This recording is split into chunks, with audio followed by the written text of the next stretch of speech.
Doctor Sudhanshu Trivedi 20 minutes. माननीय सभापति महोदय, आज जब इस राष्ट्रीय राजधानी क्षेत्र विधेयक के ऊपर मैं समर्थन करने के लिए खड़ा हुआ हूं, तो पहले मैंने विपक्ष के विद्वान वक्ता महोदय का वक्तव्य सुना तो मुझे विचित्रता का अनुभव हुआ और संपूर्ण विपक्ष को देखकर विस्मय हो रहा है। विचित्रता इसलिए कि उन्होंने कहा कि I have not seen any parallel anywhere. तो मैं भी कहना चाहता हूं, ये पहली बार ऐसा हो रहा है कि किसी देश की राष्ट्रीय राजधानी में उस देश की केंद्र सरकार की शक्तियां उससे अधिक शक्तियां किसी और की होनी चाहिए। मेरे विचार से दुनिया में ऐसा कोई दूसरा उदाहरण देखने को नहीं मिलेगा। So I support what Abhishek Manu Singhvi ji has said. I am unable to find parallel anywhere in the world. दूसरा विषय जो मैंने कहा कि विस्मय का अनुभव क्यों हो रहा है, अभी देखिए उन्होंने 2 बार सुपर सीएम प्रयोग किया कॉन्स्टिट्यूशनल पद पर बैठे हुए व्यक्ति के लिए। मगर महोदय, इस देश ने बगैर संवैधानिक पद पर बैठे हुए सुपर पीएम 10 साल तक देखा है। और मैं ये कह रहा हूं कि अभी मैंने कितना सुंदर सामंजस्य देखा कि उन्होंने कहा कि समय कम हो रहा है, तो आम आदमी पार्टी वालों ने कहा हम भी समय देने को तैयार हैं। सारे विपक्ष को देख के विस्मय होता है कि कांग्रेस पार्टी, जिसका कि 3 राज्यों में स्थिति यह रही कि गुजरात में वोट हाफ कर दिया। बिल्कुल बता रहे हैं, सुनिए तो, अरे सुनिए तो, बता रहे हैं। Sorry, honorable members. One second. Dr. Abhishek Singhvi was heard in rapt attention. This is the decorum of the house. No. Yes, I am coming to that, sir. Let me do not get into disruptive mode. Dr. तो मैं कहना चाहता हूं कि ये लोग किस तरीके से आए हैं साथ में। अरे साहब, बहुत सारे शेर बोले तो ऑर्डिनेंस के पार्ट नहीं थे, हम भी बता रहे हैं आपको। I will have to name you. देखिए इनकी I will have to name you. कि you have got it as a habit. क्या शिद्दत दिख रही है एक दूसरे को सपोर्ट करने में। देखिए इनकी स्थिति ये गुजरात में। We want decorous debate here. Doctor said many things, maybe digestible, maybe indigestible. Dr. Sudhanshu Trivedi. मैं सिर्फ ये कहना चाहता हूं कि गुजरात में कांग्रेस का वोट हाफ कर दिया, पंजाब में इनका स्विच ऑफ कर दिया, दिल्ली में साफ कर दिया और आपने इनको माफ कर दिया। और उसके माफी के बाद भी मुझे लगता है अभिषेक मनु सिंघवी जी ने कहा था, तो मैं भी ये कहना चाहता हूं, आप साथ में आए हैं दिल्ली के इस बिल पे, दिल्ली की जनता के लिए आए हैं या किसी और कारण से आए हैं, ये दिल्ली की समझदार जनता समझती है। तो मैं भी एक पंक्ति कहना चाहूंगा कि शाम तक सुबह की नजरों से उतर जाते हैं, इतने समझौतों पे जीते हैं कि जमीर भी मर जाते हैं। अब यह एक संवैधानिक विषय है। संवैधानिक विषय है कि यह जिस प्रकार से संविधान में लागू होना चाहिए, परंतु उसके साथ राजनीतिक टीका टिप्पणी की जा रही है, तो एक सैद्धांतिक विषय भी आता है। तो मैं संवैधानिक और सैद्धांतिक दोनों विषयों का जवाब दूंगा। I will reply both the constitutional and conceptual aspect. देखिए, माननीय गृह मंत्री जी ने लोकसभा में बहुत स्पष्ट किया था कि दिल्ली पूर्ण राज्य नहीं है, यह एक विशेष श्रेणी का यूनियन टेरिटरी है, यानी विशेष श्रेणी का संघ शासित राज्य है। वैसे मुझे लगता है संघ शब्द आते ही बेचैनी ज्यादा हो सकती है दूसरी तरफ, और संघ शासित से बेचैनी और हो सकती है, इसलिए मैं यूनियन टेरिटरी वर्ड प्रयोग करूंगा। It is a special category of union territory. और वैसे भी आजकल अंग्रेजी के प्रति मोह बहुत ज्यादा है, क्योंकि अपने गठबंधनों का भी नाम अंग्रेजी में ही ज्यादा रखा जा रहा है। संविधान में जो भाग 8 में उल्लिखित, वैसे तो जब मैंने टीवी चर्चा के दौरान कई बार विपक्ष के लोगों से INDIA का हिंदी फुल फॉर्म पूछा, तो पहले दिन तो लोग गूगल देख के भी नहीं बता पाए। खैर, अब मैं कहना चाहता हूं कि संविधान के भाग 8 में उल्लिखित प्रावधानों के अनुसार, अरे सुनिए बात, देखिए संविधान के भाग 8 में उल्लिखित प्रावधानों के अनुसार अनुच्छेद 239 से 242 तक संविधान में इस विषय का पूर्ण वर्णन है। अनुच्छेद 239AA में इसका विशेष प्रावधान किया गया है। यदि उसके क्लॉज को 239AA3B को देखें तो संसद को दिल्ली, संघ राज्य, यूनियन टेरिटरी से संबंधित किसी भी विषय पर कानून बनाने का पूरा अधिकार है। इसमें किसी भी प्रकार का कोई संशय नहीं है।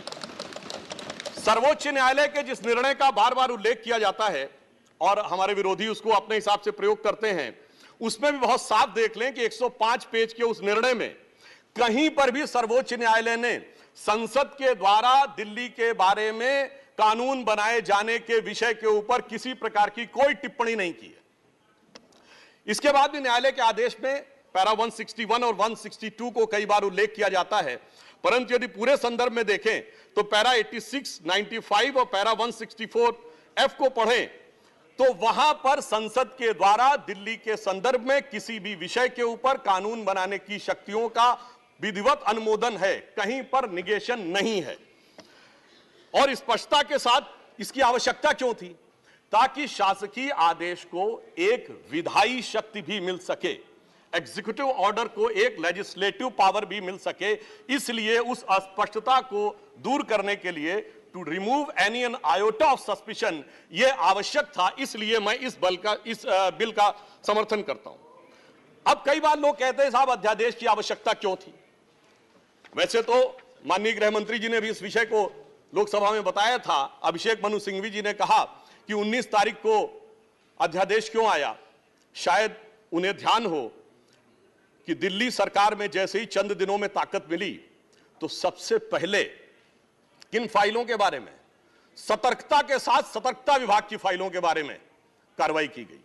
मीडिया में प्राप्त समाचारों के अनुसार सतर्कता सचिव ने यह रिपोर्ट किया कि रात 9 बजे मंत्री के द्वारा उनको कॉल किया गया, सुबह 3 बजे तक वह कार्रवाई चलती रही, 76 से अधिक फाइलें मंगाई गईं और उन्होंने उपराज्यपाल महोदय को यह आशंका भी व्यक्त की कि उसमें कई ऐसी फाइलें थीं जो कि गोपनीय थीं और उसके अनुसार उन फाइलों में किसी भी प्रकार की छेड़छाड़ भी संभव है।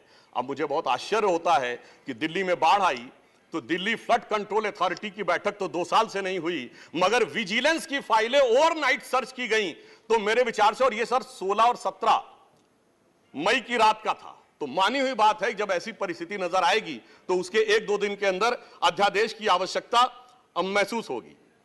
यहां मैं एक और बात भी कहना चाहता हूं कि ब्यूरोक्रेसी पर नियंत्रण की बात आम आदमी पार्टी की सरकार के द्वारा की जाती है, तो ये लोग तो अपनी एक पैरेलल ब्यूरोक्रेसी भी बना चुके हैं, क्योंकि अनेक प्रकार के समाचार पत्रों में आया है कि कई ऐसे लोग जो कि आम आदमी पार्टी के पदाधिकारी हैं, वो सरकारी पदों पर भी विद्यमान हैं और सरकारी पदों पर रहते हुए सरकारी शक्तियों का भी उपयोग कर रहे हैं।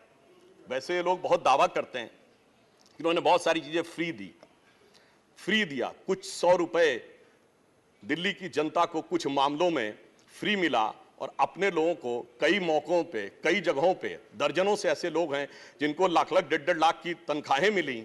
और यदि आरोपों को देखा जाए तो करोड़ों रुपए के घोटालों के आरोप हैं। एक कहावत होती है, माले मुफ्त दिले बेरहम। तो मैं कहना चाहूंगा इनकी तो स्थिति यह है कि माले मुफ्त दिले बेरहम, दिल्ली पे सितम और करोड़ों हजम। अब एक और बात जो ब्यूरोक्रेसी के नियंत्रण की बात है, तो मैं ध्यान दिलाना चाहता हूं, इस दिल्ली प्रदेश में एकमात्र ऐसा प्रकरण हुआ जो पूरे देश के इतिहास में बहुत विचित्र था कि दिल्ली के मुख्य सचिव ने दिल्ली के मुख्यमंत्री आवास के अंदर अपने साथ मैन हैंडलिंग का आरोप लगाया। मेरे विचार से पूरे भारत के इतिहास में ऐसा कोई उदाहरण नहीं होगा कि इस प्रकार की बात, इस प्रकार का आरोप लगा हो और वह भी मुख्यमंत्री की उपस्थिति में लगा हो। यह दर्शाता है कि ब्यूरोक्रेसी को नियंत्रण करने की जो छटपटाहट है उसमें वास्तविकता में वो फितरत क्या है। और मैं एक टेक्निकल पॉइंट कहना चाहता हूं, दिल्ली का कोई स्टेट कैडर नहीं है, जैसे राज्यों का कैडर होता है तो राज्य का मुख्यमंत्री उस कैडर को नियंत्रित करता है। जो आईएएस और आईपीएस अधिकारी होते हुए यूनियन टेरिटरी कैडर में आते हैं, जब वो सारे राज्यों में, सारी केंद्र शासित राज्यों में उनका स्थानांतरण हो सकता है, तो मैं आपके माध्यम से विपक्ष से पूछना चाहता हूं कि यदि दिल्ली के एक अधिकारी का ट्रांसफर गोवा होना है और दिल्ली के सीएम की उस पर एब्सोल्यूट अथॉरिटी होगी तो यह कैसे संभव हो सकता है? इसलिए यह आवश्यक है कि इस विषय के ऊपर केंद्र सरकार की शक्तियां परिभाषित हो। अब एक दूसरी बात भी है, दिल्ली में स्टेट कैडर भी नहीं है, यानी जैसे स्टेट पब्लिक सर्विस कमीशन होता है और राज्य के कैडर होते हैं, तो यहां भी दानिक्स कैडर है।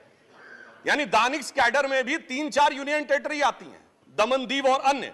अब दानिश कैडर के एक अधिकारी की जरूरत यदि अंडमान में या दमनदीव में भी होगी और दिल्ली का मुख्यमंत्री यह तय करेगा, तो क्या यह संवैधानिक दृष्टि से उचित है? इसलिए मैं कहना चाहता हूं कि माननीय गृह मंत्री जी ने जो यह विषय रखा है वो पूरी तरीके से उचित है। अब दुरुपयोग की बात में मैं एक और बात कहना चाहता हूं, इनकी वास्तविक मंशा क्या थी। दिल्ली में एक जनरल फाइनेंशियल रूल 2019 है जो ये कहता है कि 10 करोड़ रुपए से अधिक का अगर किसी भी प्रकार का व्यय होगा तो वह मंत्री की शक्ति से बाहर होगा और वह एलजी के पास जाएगा। महोदय, इनके मुख्यमंत्री जी का जो मकान या वजीर आला का अजीमुशान महल बनाने के लिए जो बिल बने साहब, वो पूरे उसके एक साथ नहीं बने। 10 करोड़ से कम के 8.5, 8, 7.5, 9 करोड़ रुपए के डिफरेंट बिल बने और एक मद ऐसा है जिसमें कि मुख्यमंत्री कार्यालय के कर्मचारियों के लिए, महोदय जानते कितने का बिल बना? 9.99 करोड़, यानी 0.01 से कैसे बचा जा सकता है कि टेंडर न करना पड़े, मन मुताबिक खर्चे कर लिए जाएं। यह दर्शाता है कि नियमों के प्रति और ब्यूरोक्रेटिक नियमों के प्रति इनके मन में क्या आस्था है। और इतना ही नहीं, दिल्ली मेट्रो के लिए तो वृक्ष काटने की परमिशन वर्षों तक नहीं मिलती थी, मगर मुख्यमंत्री आवास के लिए वृक्ष काटने की परमिशन उनको मिल जाती थी। अब इसके साथ मैं एक और बात कहना चाहता हूं, एक नैतिकता, सैद्धांतिकता का सवाल उठाया जाता है। तो मैं कोट करना चाहता हूं कि दिल्ली के मुख्यमंत्री जी ने, जिनका वो आलीशान शीश महल बना हुआ है, उन्होंने 27 अक्टूबर 2013 को शीला दीक्षित जी के विषय में लिखा था ट्वीट, और उनको मैं कोट कर रहा हूं। उन्होंने कहा कि दिल्ली की मुख्यमंत्री शीला दीक्षित जी के घर में 10 एसी लगे हैं। मैंने तो सुना है कि बाथरूम में भी एसी लगे हैं। कौन भरता है इस एसी का बिल? और आगे वो कहते हैं, मेरा तो कलेजा कांप उठता है ये सोचकर कि दिल्ली की 40% जनता झुग्गियों में रहती है, तो कोई मुख्यमंत्री ऐसे आलीशान घर में कैसे रह सकता है। मैं कहना चाहता हूं, देखिए, केजरीवाल जी का कलेजा कापा हो या ना कापा हो, रूह कापी हो ना कापी हो, रूह है क्या है, किसकी रूह है, उस पर मैं टिप्पणी नहीं करना चाहता, मगर मैं एक बात जरूर कहना चाहता हूं कि शीला दीक्षित जी जहां भी होंगे उनकी रूह को बहुत तकलीफ हो रही होगी कि जब उनके ऊपर ऐसी बातें करने वालों के साथ वो सारे लोग आज आकर खड़े हुए होंगे। वैसे महोदय, उनके घर में 10 एसी थे, यहां तो 15 टॉयलेट भी हैं। और इतना ही नहीं, एक एक करोड़ रुपए के पर्दे भी लगे हुए हैं, और 1 करोड़ रुपए के पर्दे का एस्टीमेट है। और इतना ही नहीं, अब सुनिए, उनके सामने एक दूसरी समस्या हो गई है कि अभी तक जो बातें चल रही थी, अब उनके सामने यह समस्या है कि उन चीजों को कैसे छुपाएं। देखिए, मैं इनके लिए कहना चाहूंगा कि अब उनकी फितरत जग जाहिर हो चुकी है। तो आज आम आदमी पार्टी की स्थिति यह है कि अब जो चेहरे से जाहिर है छुपाएं कैसे, तेरी मर्जी के मुताबिक नजर आए कैसे। अब इस घर को सजाने का तसव्वुर हुआ बात की बात, अब तो मुश्किल है कि इस घर की हकीकत को छुपाएं कैसे। और यहां पर इसके बाद मैं कटाक्ष के बाद एक बात करुणा के साथ कहना चाहता हूं कि अन्ना हजारे के आंदोलन से निकली हुई वो पार्टी जो एक कमरे के मकान में रहते थे, और उससे निकली हुई पार्टी आज सैकड़ों करोड़ के आलीशान मकान में रहती हैं। तो मैं कहना चाहता हूं कि दिल्ली की जनता और जिन जिन लोगों ने उस आंदोलन का समर्थन किया, उनके ऊपर भी एक आघात है। और साथ ही साथ ये एक बात का और भी संकेत देता है, फूड फॉर थॉट है देश के लोगों के लिए, कि एक्सपेरिमेंटल पॉलिटिक्स कई बार बड़े विचित्र परिणाम भी देती है। अब किसी नए नवेले प्रयोग को आजमाने का वक्त नहीं है, बल्कि आजमाए हुए मोदी जी के नेतृत्व को चमकाने का वक्त है। और बहुत से लोग ये कहते हैं, संवैधानिक नैतिकता का प्रश्न उठाते हैं कि अध्यादेश क्यों लाया गया। अध्यादेश के लाने का तात्कालिक कारण मैंने बता दिया, और वैसे मैं अपने विपक्ष के लोगों के सुलभ संज्ञान के लिए बता देना चाहता हूं कि इन लोगों ने कितनी बार अध्यादेश लाए हैं। नेहरू जी की सरकार में 70 बार, इंदिरा जी के जमाने में 77 बार, राजीव जी के समय में 35 बार, नरसिम्हा राव जी के समय में 77 बार, मनमोहन सिंह जी के समय में 61 बार, और जो यूनाइटेड फ्रंट गवर्नमेंट बनी थी भाजपा विरोध में, उसमें 1.5 साल में 77 बार। तो मुझे लगता है अध्यादेश का विषय उठाने से पहले इस अंक गणित को भी देख लेना चाहिए। अब मैं एक और बात कहना चाहता हूं, जो संविधान की दुहाई देते हैं उनके लिए, ये तो वो लोग हैं सभापति महोदय जिनकी संविधान में क्या आस्था है। इन्होंने संसद के द्वारा पारित सीए कानून के खिलाफ विधानसभा में प्रस्ताव पारित कर दिया। यह संविधान का सम्मान है। और वो सिटीजनशिप अमेंडमेंट एक्ट था। नागरिकता का विषय तो पूर्ण राज्य का भी विषय नहीं हो सकता, और तो उसके बावजूद दिल्ली सरकार ने पारित कर दिया। तो इसका अर्थ हुआ कि ये जिस प्रकार के कार्य करते हैं उनका संविधान में कोई आस्था नहीं है। और अभिषेक मनु सिंघवी जी अभी कह रहे थे इलेक्टेड गवर्नमेंट, तो मैं याद दिलाना चाहता हूं, after the 72nd and 73rd constitutional amendment there are 3 tier of government, जिसमें एक म्युनिसिपल और जिला पंचायत, एक स्टेट और एक सेंटर। तो मान्यवर, ये तो राजीव गांधी जी लाए थे। तो आपके मन में ना ऊपर वाली इलेक्टेड गवर्नमेंट के लिए सम्मान है ना नीचे वाली, क्योंकि चंद महीने पहले तक तो ये एमसीडी से भी लड़ते थे और दिल्ली से भी लड़ते थे। तो जब आप कॉन्स्टिट्यूशनल वैलिडिटी की बात करें तो मेरे विचार से तीनों गवर्नमेंट की बात होनी चाहिए, और केंद्र सरकार के संबंध में केंद्र से अधिक संवैधानिक शक्ति इलेक्टेड गवर्नमेंट में इस विषय के ऊपर किसी और की नहीं हो सकती। और मैं एक और बात वेदना के साथ कहना चाहूंगा, ये तो वो लोग हैं जिन्होंने गणतंत्र दिवस की परेड पर भी संवैधानिकता की बात करते हैं, जिस दिन संविधान लागू हुआ उसकी पूर्व संध्या पे प्रदर्शन किया था। महोदय, मैं बताना चाहता हूं कि जिस समय इमरजेंसी लगी थी तब भी हमने कभी 15 अगस्त और 26 जनवरी के दिन राजनीति करने का प्रयास नहीं किया। तो वो लोग जब संवैधानिकता की दुहाई देते हैं तो बहुत आश्चर्य लगता है। और जब बार बार यह स्पष्ट किया जा चुका है कि फुल स्टेट नहीं है महोदय, मगर ये फुल स्टेट से भी संतुष्ट होने वाले नहीं है, इन्हें तो सुपर स्टेट चाहिए। और फुल स्टेट से सुपर स्टेट की दौड़ में मुझे डर इस बात का है कि मेंटल स्टेट में भी ना पहुंच जाएं कहीं, तो कोई आश्चर्य की बात नहीं हो सकती है। और यह बात इसलिए कह सकते हैं कि 49 दिनों की वो सरकार, जब कांग्रेस पार्टी ने इनकी पालकी ढोकर सत्ता की दहलीज पहली बार पार कराई थी, उसके द्वारा अगर आप पारित इनका लोकपाल विधेयक देख लें तो उसमें संसद और सुप्रीम कोर्ट और जाने क्या क्या सारी चीजों को एक में मिला लिया गया था। और मैं एक बात और कहना चाहता हूं, ये तो वो पार्टी देश का संविधान छोड़िए, अपनी पार्टी के संविधान में आस्था नहीं रखती। जब आम आदमी पार्टी बनी थी तो उसके संविधान में व्यवस्था थी कि उनका अध्यक्ष या संयोजक 3 वर्ष के लिए होगा और अधिकतम 2 बार होगा। मगर जो मीडिया में प्राप्त समाचारों के अनुसार 3 साल पहले उन्होंने वो संविधान में चेंज कर दिया, यानी अब जीवन पर्यंत या अपनी इच्छा के प्रसाद पर्यंत केजरीवाल जी इस विषय के ऊपर रह सकते हैं। तो मैंने इसलिए कहा ना, अपने संविधान के बारे में बात करिए। और मैं ये भी कहना चाहता हूं कि इन्होंने अपनी कार्यकारिणी में ऐसे भी प्रस्ताव पारित किए हैं संविधान के संदर्भ में कि साहब इनके यहां परिवार के भी कितने लोग काम कर सकते हैं, जो मेरे विचार से बड़ी बड़ी परिवार वाली पार्टियों ने भी कभी अपने पार्टी के प्रस्तावों में इन प्रस्तावों को नहीं पारित किया होगा। और मैं ये भी कहना चाहता हूं कि बहुत आश्चर्य लगता था कि जब ये इंडिया अगेंस्ट करप्शन के स्वरूप से आगे बढ़े थे, तब एक ही पंक्ति में बता देना चाहता हूं, क्योंकि जब आप इसकी बात करते तो क्या क्या नहीं था, कहां से बात शुरू हुई थी। हम राजनीति में नहीं आएंगे, फिर कसम खाते कांग्रेस का साथ नहीं लेंगे, फिर उसके बाद बंगला नहीं लेंगे, फिर शपथ खाते गाड़ी नहीं लेंगे, फिर शपथ खाते सुरक्षा नहीं लेंगे, और आज स्थिति यह है। मैं सिर्फ यह कहना चाहता हूं कि जितनी बातें ये कहते थे वो सारी चीजें आवश्यक हैं, मगर यह दर्शाता है, क्योंकि मैं किसी की सुरक्षा के प्रति खिलवाड़ करने की बात नहीं करता। पंजाब जैसा राज्य संवेदनशील है, वहां के मुख्यमंत्री के पास सुरक्षा होनी चाहिए। परंतु मैं सिर्फ यह कहना चाहता हूं कि यह इस बात में जो कहना चाहते हैं कि इन्होंने कितना बदलाव किया है मान्यवर, इसलिए कभी कभी इनके 10 वर्ष के अंदर चरित्र में इतना बदलाव, ये कहते सबसे जल्दी सत्ता में आए। महोदय, मैं कहना चाहता हूं भारतीय जनता पार्टी और जनसंघ, हम 1951 में बने, हमने 72 साल में कभी कांग्रेस से समझौता नहीं किया, इन्होंने 72 दिन में समझौता किया, तब ये सत्ता में आए। और इसलिए आज दिल्ली की जनता अपने को ठगा हुआ महसूस करती है। और शायद दिल्ली के लोग ये कह रहे होंगे कि मैं समझता था वो कितने मासूम थे, क्या से क्या हो गए देखते देखते, जिनको पत्थर से हमने बनाया सनम वो खुदा हो गए देखते देखते। और मैं एक और बात भी कहना चाहता हूं संक्षेप में, मेरे विचार से इनको अध्यादेश पढ़ना चाहिए, संविधान पढ़ना चाहिए और दिल्ली का अधिनियम पढ़ना चाहिए, क्योंकि अपने को कहते हैं सबसे पढ़े लिखे मुख्यमंत्री। तो मैं ये भी बताना चाहता हूं कि ये सबसे पढ़े लिखे मुख्यमंत्री जो अपने को सबसे हाई क्वालिफिकेशन का नाज रखते हैं, 2-3 उदाहरण उनके ही बता देना चाहता हूं। जिस समय कोविड की वेव चरम के ऊपर थी, तब इन्होंने क्या कहा, इन्होंने कहा कोविड वैक्सीन का फार्मूला सारी कंपनियों को क्यों नहीं दे दिया जाता। मान्यवर, कोविड वैक्सीन तो छोड़िए, पैरासिटामोल जैसी जो दवा भी अमेरिका ने उस समय हमसे मंगाई थी।